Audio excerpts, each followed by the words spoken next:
Olá, querido. Olá, querida. Graça e paz, que a bênção de Deus alcance a sua vida onde você estiver. Louvo a Deus por este momento, por esta oportunidade de estar aqui para ministrar a palavra de Deus. Eu meditei esta noite, esta madrugada, num texto bíblico e ele falou forte ao meu coração. Eu entendi, eu compreendi, eu analisei o contexto, eu agradeci a Deus e também pedi direção a Deus, que Ele usasse minha vida para que eu pudesse de alguma forma transmitir àqueles que pudessem ouvi-la, que precisam ouvir, que necessitam ouvir. E este é o momento que Deus preparou e eu quero compartilhar esse texto bíblico com você. O texto encontra-se no livro de Daniel. Daniel, capítulo 5, um texto famoso, conhecido, misterioso, mal compreendido, mal explicado. E se for da vontade de Deus, eu peço a graça dele neste momento que me auxilie para explicar, ministrar e transmitir ao seu coração aquilo que está no coração de Deus. Vamos meditar juntos? Livro de Daniel. O profeta Daniel, conhecido como profeta maior, né? Os profetas, eles se dividem em dois grupos, profetas maiores e profetas menores. E quando fala-se de profeta maior ou profeta menor, não tem nada a ver com estatura, não tem nada a ver com tamanho, né? Não tem nada a ver com grandeza, importância diante de Deus ou dos homens, não. O cânon bíblico, ele dividiu esses profetas em maiores e menores devido à quantidade de profecias ministradas, ao tempo de duração do seu ministério, né? Então, profetas que ministraram, que profetizaram por mais tempo, foram chamados de profetas maiores. E os profetas que ministraram, que profetizaram por menos tempo, foram chamados de profetas menores, tá? Então todos eles são homens de Deus, são servos de Deus, são profetas usados por Deus que tiveram uma influência grandiosíssima no papel, no ministério, no chamado, no tratado de Deus com o povo hebreu, com o povo de Israel. Porém, o cânon bíblico foi dividido dessa forma, profetas maiores e menores. Enfim, sem delongas, profeta maior, profeta Daniel, no seu livro capítulo 5, o texto que tem por título A Mão Misteriosa. Só o tema já é bem misterioso. Vamos meditar um pouquinho. Versículo 1 do capítulo 5 diz assim: O rei Belsazar deu um grande banquete a 1000 dos seus grandes e bebeu vinho na presença dos 1000. E enquanto Belsazar bebia e apreciava o vinho, mandou trazer os utensílios de ouro e de prata que Nabucodonosor, seu pai, tirara do templo, que estava em Jerusalém, para que neles bebessem o rei e os seus grandes e as suas mulheres e as suas concubinas. Então trouxeram os utensílios de ouro que foram tirados do templo da casa de Deus, que estava em Jerusalém, e beberam neles o rei e os seus grandes, as suas mulheres, as suas concubinas. Beberam o vinho e deram louvores aos deuses de ouro, de prata, de bronze, de ferro, de madeira e de pedra. Versículo 5. No mesmo instante apareceram uns dedos de mão de homem e escreviam de frente do candeeiro na caiadura da parede do palácio real. E o rei via os dedos que estavam escrevendo. Então se mudou o semblante do rei e os seus pensamentos o turbaram. As juntas dos seus lombos se relaxaram e os seus joelhos batiam um no outro. E o rei ordenou em voz alta que se introduzissem os encantadores, os caldeus, os feiticeiros. E falou o rei e disse aos sábios da Babilônia: Qualquer que ler esta escritura e me declarar a sua interpretação será vestido de púrpura, trará uma cadeia de ouro ao pescoço e será o terceiro no meu reinado. Então entraram todos os sábios do rei, mas não puderam ler a escritura, nem fazer saber ao rei a sua interpretação. Com isso se perturbou muito o rei Belsazar, e mudou-se-lhe o semblante, e os seus grandes estavam sobressaltados, aterrorizados. Versículo 10. A rainha mãe, por causa do que havia acontecido ao rei e aos seus grandes, entrou na casa do banquete e disse: Ó rei, vive eternamente. Não te turbem os teus pensamentos, nem se mude o teu semblante. Há no teu reino um homem que tem o espírito dos deuses santos. Nos dias de teu pai se achou nele luz e inteligência e sabedoria, como a sabedoria dos deuses, teu pai. dos deuses. Teu pai, o rei Nabucodonosor, sim, teu pai, ó rei, o constitui o chefe dos magos, dos encantadores, dos caldeus e dos feiticeiros. Porquanto o espírito excelente, conhecimento e inteligência, interpretação de sonhos, declaração de enigmas e solução de casos difíceis se acharam neste Daniel, a quem o rei pusera o nome de Beltesazar. Chame-se, pois, a Daniel, e ele te dará a interpretação. Tem muita coisa para nós falarmos aqui nesse texto bíblico, tá? E peço a Deus que o Senhor use a minha vida para falar com você, mas o texto é muito profundo. Esse acontecimento se deu por volta do ano 560, 555 a.C. A Babilônia, ela foi um dos maiores impérios que já existiu. A Babilônia dominava o mundo nessa ocasião. E Nabucodonosor, o maior rei da Babilônia, que reinou durante 45 anos aproximadamente, morreu. E uma sucessão de reis fracos, pequenos, que nem ganharam notoriedade, conhecimento, vieram suceder Nabucodonosor. Primeiro, segundo, terceiro rei, até que chegou o reinado de Belsazar. O rei Belsazar, o texto bíblico fala várias vezes aqui que ele se referindo a Nabucodonosor, seu pai. Ele não era, na verdade, filho de Nabucodonosor. O pai dele chamava-se Nabonido, né? Mas quando ele diz que Nabucodonosor era o seu pai, é uma forma de respeitar, de honrar, dizer que ele era sucessor de Nabucodonosor, dizer que ele era descendência de Nabucodonosor. Então é uma forma de respeito, de honra, não que ele de fato fosse filho de Nabucodonosor. E aí Beltesazar passa a reinar, tomar conta do reino da Babilônia. Deus várias vezes, de várias maneiras, usou homens maus, homens que não serviam a ele, para conduzir um propósito. Deus pode fazer isso. Usou pessoas não judaicas, não judias, não hebreus, não tementes a ele, para cumprir o propósito, principalmente quando diz respeito a educar o povo de Israel. E Belsazar tinha tudo para entrar para a história como um desses reis que viesse a governar por muito tempo e ser dirigido, conduzido e abençoado por Deus e tornar e ter o seu reinado como um reinado próspero e bem-sucedido. Mas Belsazar deixou bem claro no texto bíblico, como em outros livros também que acompanham, que endossam essa passagem, que Belsazar era um rei boêmio, que gostava de boemia, de bagunça, de balada, enfim. Ninguém é obrigado a gostar de Deus, ninguém é obrigado a servir a Deus, ninguém é obrigado a adorar a Deus, ninguém é obrigado a reconhecer que Deus é o único Deus, o único Senhor, cada um crê no que quer, acredita no que quer.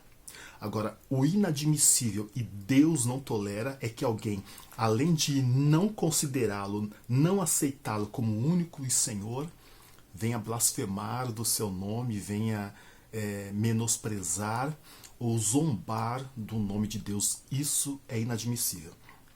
E o texto diz que Belsazar dá um banquete, dá uma balada, uma festa no seu palácio e convida ali as pessoas importantes do seu reinado, do seu palácio, os 1000 principais homens mais importantes do reinado, chama concubinas, mulheres, esposas, amantes, parentes, colegas, vários príncipes, líderes, chefes de exército, enfim, todo mundo na bagunça, bebendo, enchendo a cara. E em dado momento, o rei, ele já meio alto de tanto embebedar-se, ele resolve soltar uma graça, e essa graça foi o cúmulo aos olhos de Deus. Vamos festejar, vamos bagunçar. E ele fala, vai lá no templo, vai lá no depósito, traz aqueles utensílios que nós trouxemos de Israel.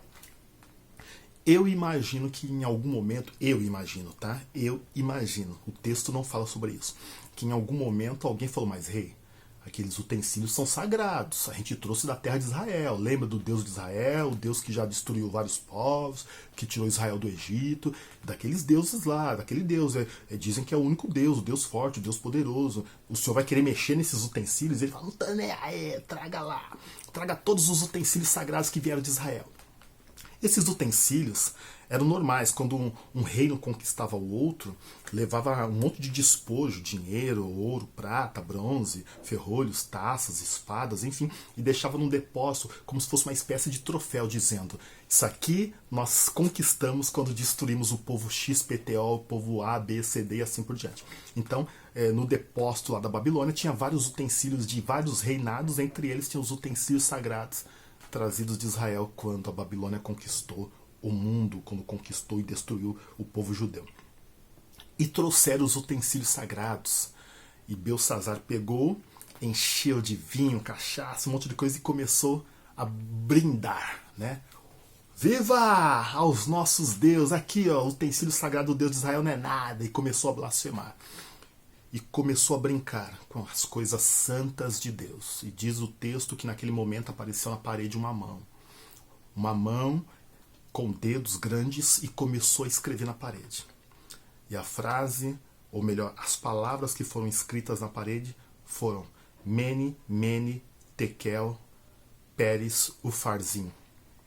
E o rei entrou em desespero, se apavorou, não pela palavra, mas por ver uma mão flutuante escrevendo na parede. E ele imediatamente chamou todos os magos, os feiticeiros, os agoreiros, os encantadores, para decifrar a frase, o texto, e ninguém pôde decifrar. A primeira coisa a se dizer é: que frases foram essas? Que palavras foram essas? Que língua era essa? A língua era o aramaico. O rei não entendia o aramaico? Entendia. Os feiticeiros, os encantadores, os magos, os sábios da Babilônia não entendiam o aramaico? Entendiam. Ué, se entendiam, por que não conseguiram decifrar? Bom, porque as frases estavam fora de contexto. Mene, Mene, Tekel, Peres, Ufarzim. Mene quer dizer contado. Tekel, pesado. Né? Peres quer dizer Pérsia. Ufarzim, juízo, né? Balança e assim por diante. Dividido, divisão. Então, eles viram a frase, eles viram as palavras, entenderam as palavras, mas não conseguiram entender o contexto, porque elas estavam soltas. Ué, o que quer dizer isso? Balança, Pérsia, divisão, peso. Não estou entendendo nada. Então eles não puderam entender o contexto, porque as palavras estavam largadas, soltas. Alguém lembrou de Daniel. E esse é o primeiro ponto que eu quero traçar com você. A mãe do rei entra no palácio e diz: no teu reino, entre vocês aqui, ó, tem um homem que ele é diferente de todos os homens que nós já vimos. E aí ela começa a passar a descrição de Daniel, que está no versículo 10, é isso? Vamos ver? A rainha mãe, por causa do que havia acontecido ao rei e aos seus grandes, entrou na casa do banquete e disse: ó rei, vive eternamente. Não te turbem os teus pensamentos, nem se mude o teu semblante. Há no teu reino um homem, olha só, versículo 11. Há no teu reino um homem que tem o espírito dos deuses santos. E nos dias de teu pai se achou nele luz e inteligência e sabedoria, como a sabedoria dos deuses. Teu pai, o rei Nabucodonosor, sim, teu pai, ó rei, o constituiu como chefe dos magos, dos encantadores, dos caldeus e dos feiticeiros. Versículo 12 é esse texto que eu quero que você grave. Versículo 12. Porquanto foi achado nele um espírito excelente, conhecimento, inteligência, interpretação de sonhos, declaração de enigmas, solução de problemas difíceis. Tudo isso se achou neste Daniel, a quem o rei colocou o nome de Beltesazar. Chame, pois, ele, e ele trará a interpretação da visão. Olha que interessante. A mulher tinha um monte de coisa para falar para Daniel, mas todas as coisas eram coisas positivas.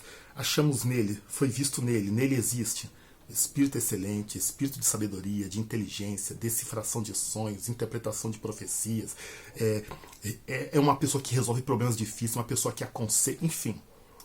E a pergunta que eu te faço é: quando as pessoas lembram de você, o que vem na mente dessas pessoas?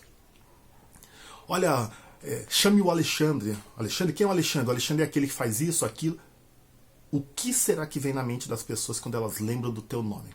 Porque Daniel, quando lembraram dele, o rei perguntou: quem é esse Daniel? O que ele tem de diferente? E ela começou a falar: é inteligente, é sábio, tem o Espírito de Deus, é temente ao Senhor, resolve problemas, ajuda, aconselha, faz isso, faz aquilo. Tenho certeza que se ele vir, vai resolver o problema. Amado, Deus escolheu você para ser a diferença entre os homens, para ser a diferença entre as pessoas. Deus escolheu você para que você seja a diferença no seu trabalho, a diferença no seu bairro, no seu condomínio, na sua vizinhança. Quando as pessoas olham para você, quando as pessoas mencionam o seu nome, quando as pessoas lembram de você, o que vem na mente destas pessoas? Será que vão dizer coisas boas a teu respeito ou vão dizer coisas más a teu respeito? Que o Senhor tenha misericórdia de nós e alcance a nossa vida de tal forma que o nome dele seja glorificado através da nossa conduta, da nossa postura, da nossa fala, do nosso jeito de andar, do nosso jeito de se comportar. Nós estamos aqui para glorificar o nome do Senhor. Pois bem, chamaram Daniel e Daniel trouxe a interpretação daquele texto. Não foi uma visão, foi algo real que aconteceu.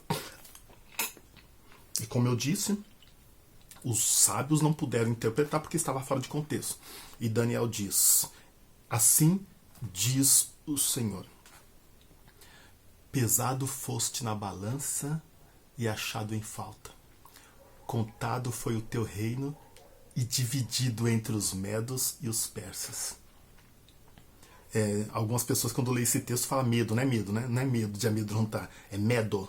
Medo é um reinado, um reino. A Média e a Pérsia, né? Quem nascia na Média, era chamado de Medo. Então, quando você lê esse texto, não vai confundir, não é medo, é Medo, né? O seu reino será dividido entre a Média e a Pérsia. Na última passagem bíblica que nós meditamos aqui, nós falamos de Davi. Davi, no meu conceito, tá? Eu posso até estar errado, esse é o meu conceito. O rei Davi, o maior rei de todos os tempos, o maior rei de Israel, respeitado, venerado até os dias de hoje, se duvidar, foi um dos maiores reis pecadores que já teve em Israel. Alexandre, é muito sério que você está falando que é isso. Davi era um homem segundo o coração de Deus, um homem temente, um homem respeitado por Deus, amado por Deus. Sim. Qual era o diferencial de Davi? Davi errava, pecava, aprontava, duvidava.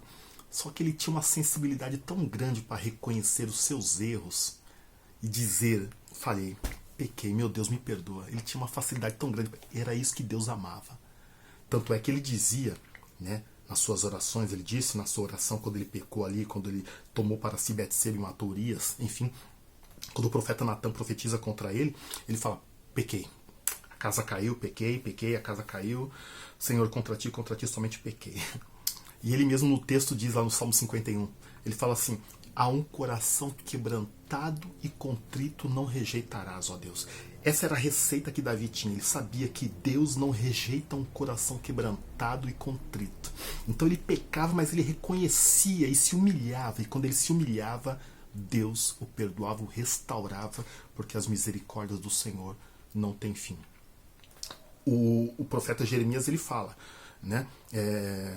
Porque as misericórdias do Senhor são a causa de não sermos consumidos, porque a sua misericórdia não tem fim. A misericórdia de Deus é muito grande, ela não tem fim. Enquanto tiver um coração quebrantado, humilhado, disposto a se humilhar e pedir perdão, haverá um Deus disposto a perdoar.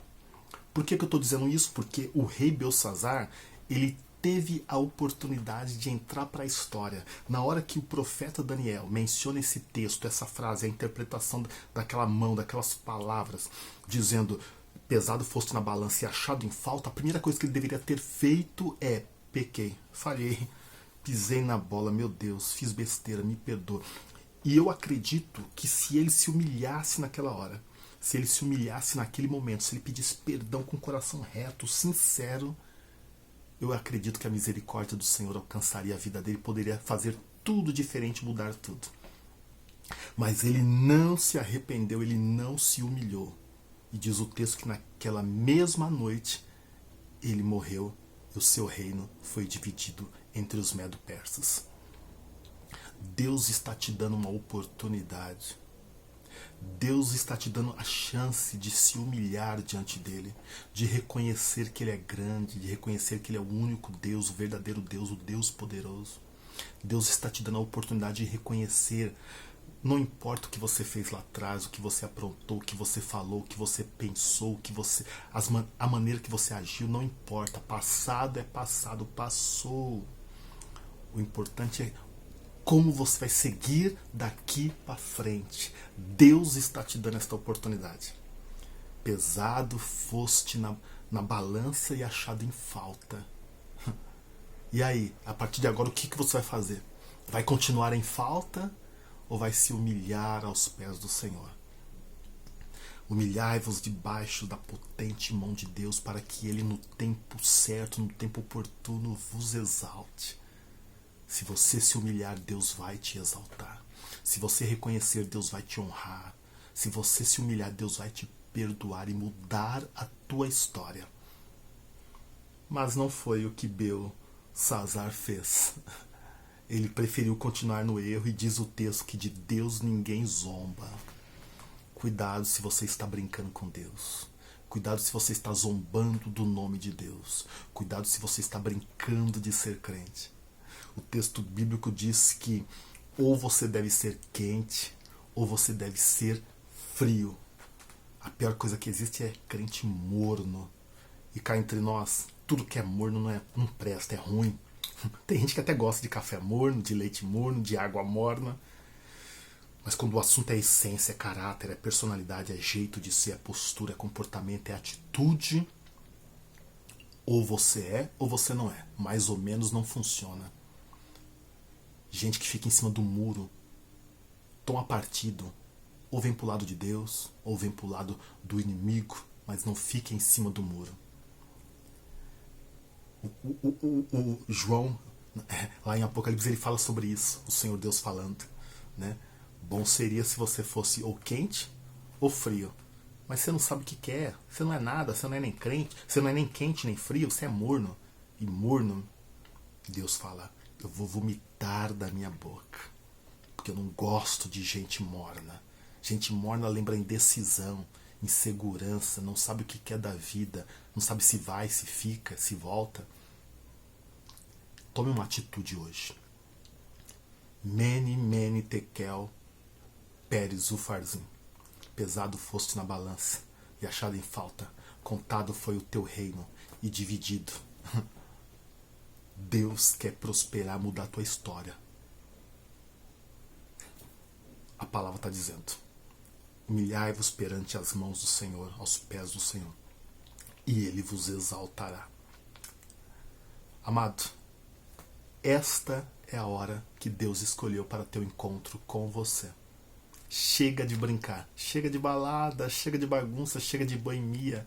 Já fez coisa errada demais. Hoje é o dia, o momento que o Senhor escolheu para mudar a tua história.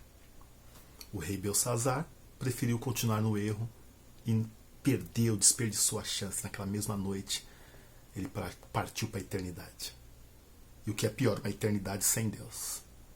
Mas você pode fazer tudo diferente. Você pode reconhecer o seu erro, a sua vida errada, se humilhar.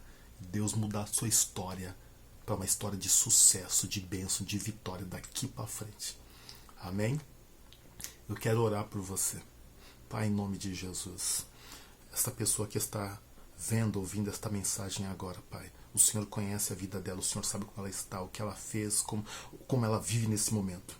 Senhor, o Senhor é poderoso para perdoar, para restaurar, para transformar, para mudar e escrever uma nova história. Alcance o coração deste homem, alcance o coração desta mulher. Alcance o coração deste jovem, deste adolescente. Quem sabe desta criança. Alcance o coração deste obreiro, deste pastor, desta obreira. Alcance o coração desta pessoa, meu Pai, que está vendo, assistindo agora esta mensagem. Muda, transforma, perdoa. Jesus, lava e purifica com teu sangue precioso vertido na cruz do Calvário. Escreva o seu nome no livro da vida e faça dessa pessoa uma pessoa vencedora e vitoriosa em Cristo Jesus. Amém, amado? Aproveite esta oportunidade. Pesado foste na balança e achado em falta. Você pode continuar do jeito que está e deixar passar a oportunidade, mas você pode aproveitar, entrar para a história e fazer tudo diferente, reconhecendo e aceitando a Jesus como seu Senhor neste momento. Deus abençoe a sua vida em Cristo Jesus. Amém, querido.